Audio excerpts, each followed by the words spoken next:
Hello everyone, welcome back to our channel. Hope everyone is doing well and good. இந்த வீடியோல என்ன பார்க்க போறோம் அப்படினா underwriting of shares and debentures. What is underwriting? With an example, who will be doing underwriting and underwritingனால என்ன advantages இருக்கு, underwritingல இருக்கக்கூடிய rules and regulations first basic part நம்ம இந்த வீடியோல பார்க்க போறோம். Subscribe பண்ணாம இருந்தீங்க அப்படினா subscribe பண்ணிட்டு let's start the video.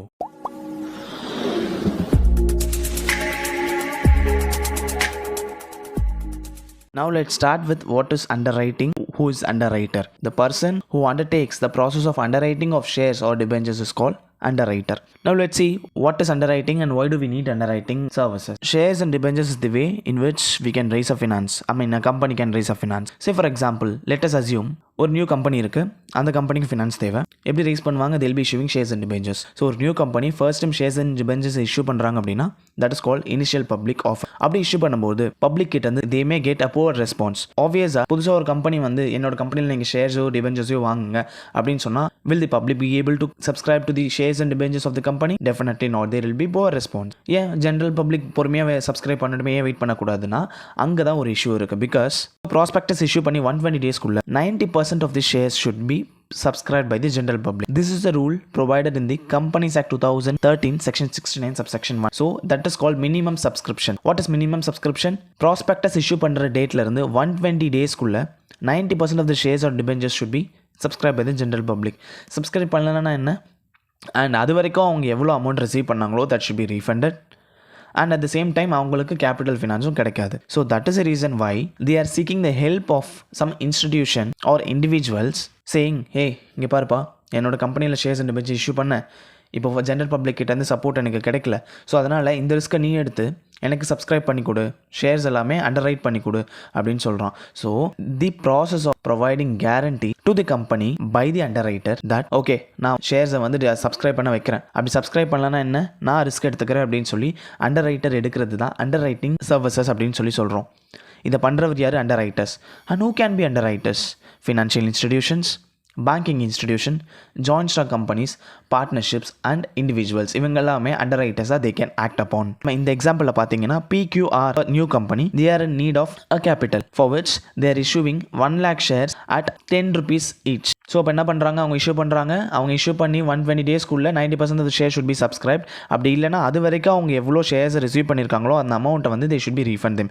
இந்த ரிஸ்க் அவாய்ட் பண்ணுறதுக்கு தான் அண்டர்ரைட்டர்ஸ் ஆர் இன் பிளேஸ். ஓகேங்களா? ஸோ இந்த எக்ஸாம்பிளில் பார்த்தீங்கன்னா PQR company is issuing 1 lakh shares. அண்டர்ரைட்டர்ஸோட அக்ரிமெண்ட் போகிறாங்க. எதுக்கு அக்ரிமெண்ட்? PQR வந்து they are requesting underwriters to make the shares subscribe. அண்டர்ரைட்டர்ஸ் என்ன பண்ணுறாங்க, ஓகே நான் சப்ஸ்கிரைப் பண்ண வைக்கிறேன், அதுக்கு நீ என்ன பண்ணணும், you should be providing underwriting commission. So please note, money or remuneration that is provided to the underwriter for this underwriting services is called underwriting commission. Okay, company underwriting commission கொடுக்க போகுது. அண்டர்ரைட்டர்ஸ் என்ன கொடுக்க போகிறாங்க கம்பெனிக்கு? they will be providing guarantee that general public will subscribe these shares as agreed. For example, 1 lakh ஷேர்ஸ்னு சொன்னோம், 85,000 தான் வந்து subscribe ஆயிருக்கு. Remaining 15,000 share that will be subscribe by the underwriters X and Y. இந்த எக்ஸாம்பிளில் XYZ அப்படின்ற அண்டர்ரைட்டர்ஸ் வந்து they are getting into an agreement with PQR Limited saying 1 lakh shares நீ சொல்கிறேன், okay நான் அதை அக்ரி பண்ணுறேன், நான் அந்த ஷேர்ஸை அக்ரிமெண்ட் படி நான் சப்ஸ்கிரைப் பண்ண வைக்கிறேன் அப்படின்னு சொல்லி எக்ஸோட லைபிலிட்டி எவ்வளோ? 50,000 ஷேர்ஸ். ஒய் வந்து 30,000 ஷேர்ஸ் அக்ரி பண்ணிக்கிறாரு. Z 20,000 ஷேர்ஸ் அக்ரி பண்ணிட்டு all together it is 1 lakh. Let's say 45,000 shares தான் வந்து எக்ஸால் சப்ஸ்கிரைப் பண்ண வைக்க முடிஞ்சது அண்ட் ஒய் வந்து 30,000 shares, Z is 10,000 share respectively. So all together 45 + 30 + 10,000 it is 85,000 shares. But நமக்கு எவ்வளோ அக்ரிமெண்ட் போட்டிருக்காங்க? 1 lakh ஷேர்ஸ் வந்து நான் சப்ஸ்கிரைப் பண்ண வைக்கிறேன்னு சொல்லி தான் அக்ரிமெண்ட் அங்கே என்ட்ரு பண்ணியிருக்காங்க. பட் இந்த 85,000 தான் சப்ஸ்கிரைப் ஆயிருக்கு. இப்போ என்ன ஆகும்? 1 lakhன்னு சொல்லிட்டு 85,000 தான் சப்ஸ்கிரைப் பண்ண வச்சிருக்காங்க. அப்போ ரிமைனிங் இருக்கக்கூடிய 15,000 எந்தெந்த அண்டர்ரைட்டர்ஸ்னால பண்ண முடியலையோ, ஃபார் எக்ஸாம்பிள் எக்ஸ் வந்து 50,000ன்னு சொன்னாங்க, 45,000 தான் சப்ஸ்கிரைப் பண்ண வச்சிருக்காரு, அவரோட 5,000 ரிமைனிங் இருக்குது. அண்ட் ஒய் வந்து கம்ப்ளீட்டாக 30,000 சப்ஸ்கிரைப் பண்ண வச்சாரு ஷேர்ஸு. அண்ட் Z வந்து 20,000க்கு பதிலாக 10,000 தான் சப்ஸ்கிரைப் பண்ண வச்சிருக்காரு. ஸோ இங்கே ஒரு 5, அங்கே ஒரு 10, all together 15,000. So x underwriter and Z underwriter ரெண்டு பேரும் சேர்ந்து they will be subscribing to this 15,000 shares. So இதுதான் அங்கே இருக்கக்கூடிய risk factor. So 1 lakh shares application will be received by the company. So that கம்பெனிக்கு ஃபினான்ஸ் கிடச்சிருச்சு, ஷேர்ஸும் subscribe பண்ண வச்சுட்டாங்க. அண்ட் அண்டர்ரைட்டர்ஸ்க்கு அண்டர்ரைட்டிங் கமிஷன் வந்துருச்சு அண்ட் அவங்க அக்ரி பண்ண மாதிரியே ஷேர்ஸ் அண்ட் டிபெஞ்சர்ஸை சப்ஸ்கிரைப் பண்ணியாச்சு. That's all.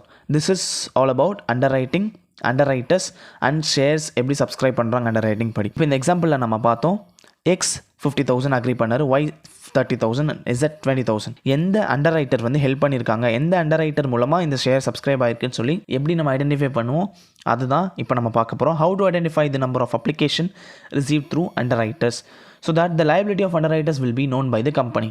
இஃப் நாட், மொத்தமாக ஃபார் எக்ஸாம்பிள் எந்த ஐடென்டிஃபிகேஷனும் இல்லை அப்படின்னா there will be a confusion. எந்த அண்டர் ரைட்டர் எவ்வளோ ஷேர்ஸ் வந்து சப்ஸ்கிரைப் பண்ண ஹெல்ப் பண்ணாருன்னு சொல்லி வி மைட் நாட் நோ. அதனால தான் identification of application in which we have marked application are unmarked application.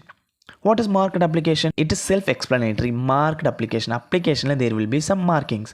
Say for example stamp symbol இல்லை marker இருக்கும் which is denoting that particular underwriter.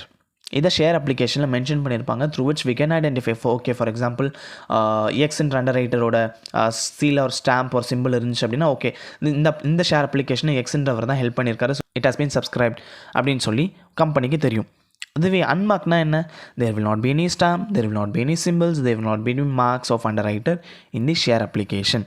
Now let's move to understanding what is underwriters commission. So already நான் சொன்ன மாதிரி underwriting சர்வீசஸ்க்கு இருக்கக்கூடிய ஒரு charge or consideration தான் underwriting commission. It is provided by the company who is entering into the agreement to get there shares or debentures underwritten. எப்படி இந்த underwriting கமிஷனை டிட்டர்மைன் பண்ணுவாங்க அப்படின்னா it will be specified in the articles of association. Either இது ஒரு percentage of total shares or debentures அண்டர் ரிட்டனா இல்லை ஃபிக்ஸட் அமௌண்ட்டான்னு சொல்லி they will be already authorise in the articles of association and it is per the guidelines from SEBI. ஸோ SEBI கைட்லைன்ஸையும் and articles of அசோசியேஷன்லையும் என்ன ஸ்பெசிஃபை பண்ணியிருக்காங்களோ அதை தான் ஒரு அண்டர் ரைட்டிங் கமிஷனாக ப்ரொவைட் பண்ணுவாங்க. எப்படி வந்து ஃபிக்ஸ் பண்ணுவாங்க அப்படின்னா it will be as per the SEBI guidelines and that will be specified in the articles of association which is AOA of the company.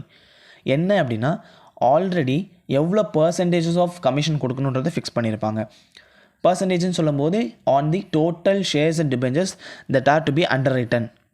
Second thing, அப்படி இந்த பர்சன்டேஜ் படி இல்லைனா there will be fixed amount. Okay, இந்த கமிஷனில் எப்படி இருக்குன்னு பார்த்தீங்கன்னா if there is a lower risk and lower percentage of the commission, higher ரிஸ்க்னா there will be higher percentage of commission as per the SEBI guidelines. So popular கம்பெனிஸாக இருந்தால் ஆப்வியஸாக அங்கே லோவர் பர்சன்ட் ஆஃப் ரிஸ்க் தான் இருக்கும்.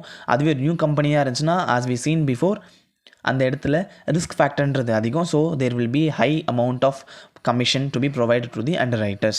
So in the video just let's now refresh the content that we have discussed. Why we are issuing shares or debentures obvious to raise a finance. What is underwriters, what is underwriting commission அப்படின்னா underwriters சொல்லும்போது the persons or the institution who are engaged in the agreement that the shares of a company or debentures of the company will be subscribed by the general public ன்னு சொல்லி guarantee கொடுக்குறாங்கன்னா அவங்க தான் underwriters.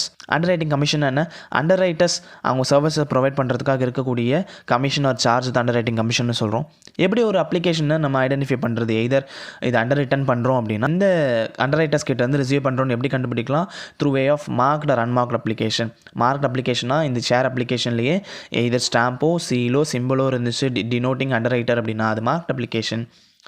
அப்படி எதுவுமே இல்லைனா அது unmarked application. For example இந்தியாவில் பார்த்தீங்கன்னா IDBI, IFC, ICICI, LIC, SBI capital மார்க்கெட்ஸ்னு சொல்லி இந்த பேங்க்ஸ் எல்லாமே இந்தியாவில் அண்டர் ரைட்டிங் சர்வீசஸை ப்ரொவைட் பண்ணிட்டு இருக்காங்க. ஸோ தட்ஸ் கைஸ், இந்த வீடியோவில் அண்டர் ரைட்டிங்னா என்ன, அண்டர் ரைட்டர்ஸ்னா என்ன, எதுக்கு நம்ம அண்டர் ரைட் பண்ணுறோம், அண்டர் ரைட் பண்ணுறதுனால என்ன நம்ம ப்ரொவைட் பண்ணுறோம் to the underwriters and அண்டர் ரைட்டிங்கில் இருக்கக்கூடிய ரிஸ்க் ஃபேக்டர்ஸ் பார்த்தோம். அண்டர் ரைட்டிங்கில் இருக்கக்கூடிய அட்வான்டேஜஸ் நமக்கு தெரிஞ்சது. நம்ம நெக்ஸ்ட் வீடியோவில் what is underwriting commission, what are all the types of underwriting சொல்லி டீட்டெயிலாக பார்க்கலாம்.